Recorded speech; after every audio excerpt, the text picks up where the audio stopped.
โ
ติเส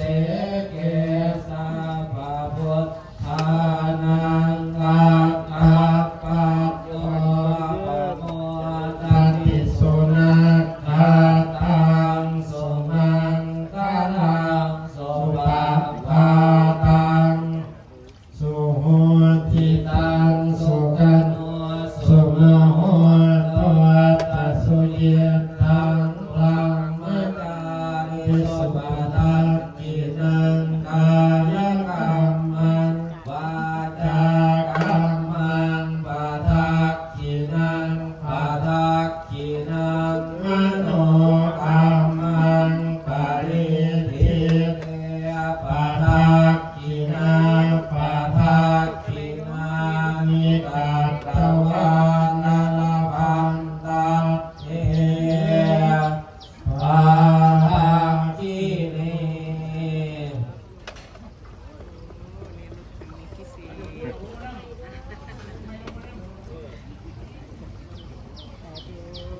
คุณแม่มีสุขภาพแข็งแรงนะคะเจริญยิ่งขึ้นไปเป็นร่มโพล่มใสสัญญาณนะคะสาธุค่ะ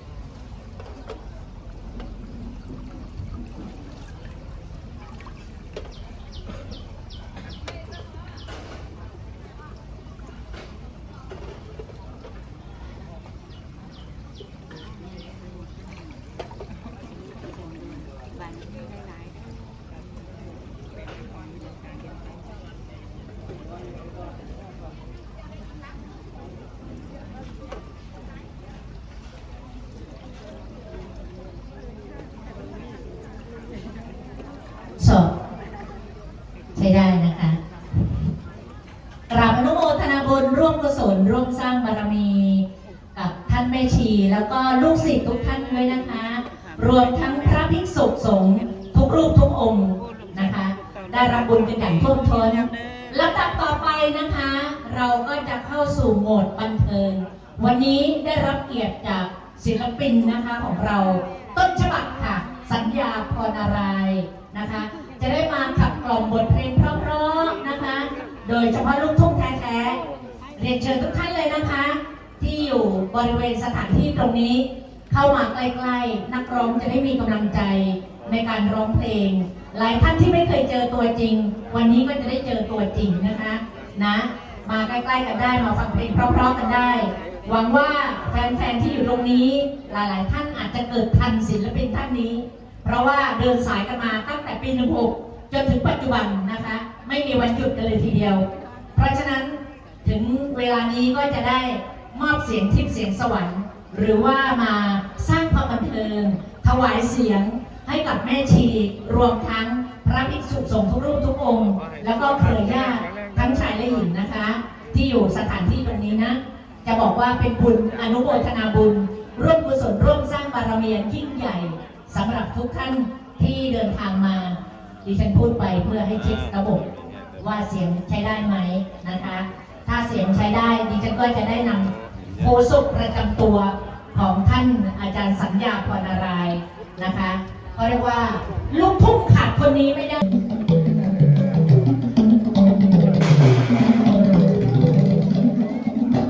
วัฒนธรรมและความทรงจำเมื่ออดีต